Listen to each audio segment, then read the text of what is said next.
Now I picked this up from Dollartree, and it's actually like a place card you can add at parties or weddings. So the first step is we're going to antiquify this frame. It's already gold, which is really nice, but for antique frames, they have a lot of embellishments and details in them, and they're not so flat. So I thought the way to add them, we can try using a hot glue gun. I've never tried this technique before, so let's just do this together and see what we get. So my glue gun is good to go, and I'm just going to start with the inner part of the frame, and I'm gonna add small dots to start things off. And the goal is not to be perfect here, but just to get a little bit more detail designs going on our frame. And this glue gun technique is actually used in the art world. It's called glue gun painting. Another word for it is embossing. So I'm just gonna create these little dots all the way across the inner part of this frame on all 4 sides. All right, so I'm gonna show you what it looks like so far.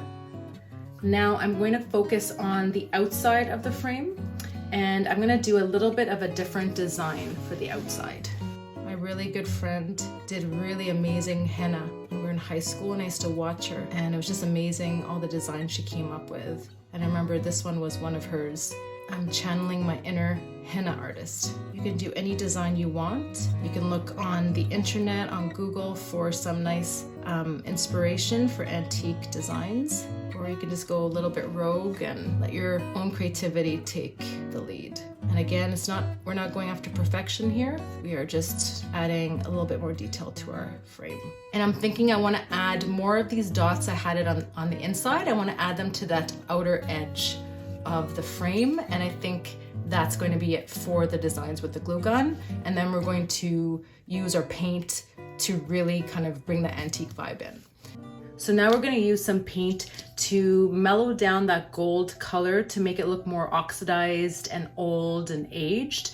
So to do that, we're first going to take some black paint, and we're just going to lightly brush over top the entire surface. So our goal here is not to cover it with black, but it's just to add a little bit more depth to make it kind of look like it was made about 200-300 years ago, and time kind of did its thing on the gold. And then you're gonna notice it actually catches a lot around the corners of the glue, which is gonna look really neat. All right, so we're gonna let that dry, and then we're gonna come back in the next step to add our gold over top. All right, now that the black has had a chance to dry, we're gonna add some gold paint right over top, and you're gonna see it come to life. So I'm just gonna take my paintbrush, and I'm gonna do the same thing as we did with the black, and we're just gonna brush right over top of it. And you can pick and choose here to cover some of the black, all the black, or leave some black still showing through. It depends on how oxidized and aged you want this frame to be. So you get to pick and choose here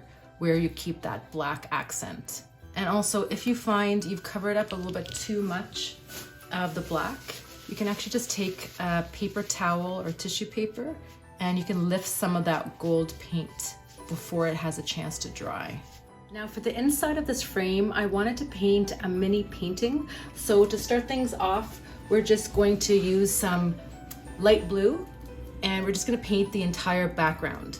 Now I'm painting on canvas paper, but if you have cardstock or even mixed media paper, that would work as well. So we're just gonna paint the entire background with this light blue color. I've added a tinge of black into the light blue just to make it a little bit more muted. All right, we're gonna leave that to dry, and then we're gonna come back for the next step.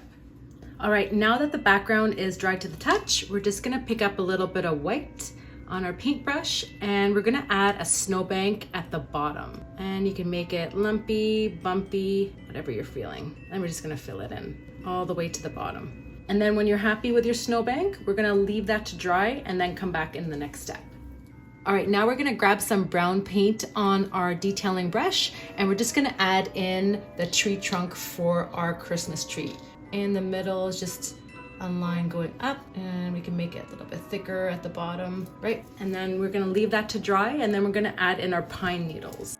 All right, now to paint the Christmas tree, we're going to pick up some of that darker green paint on our detailing brush, and then we're gonna use these downward strokes to create the bottom layer of our Christmas tree.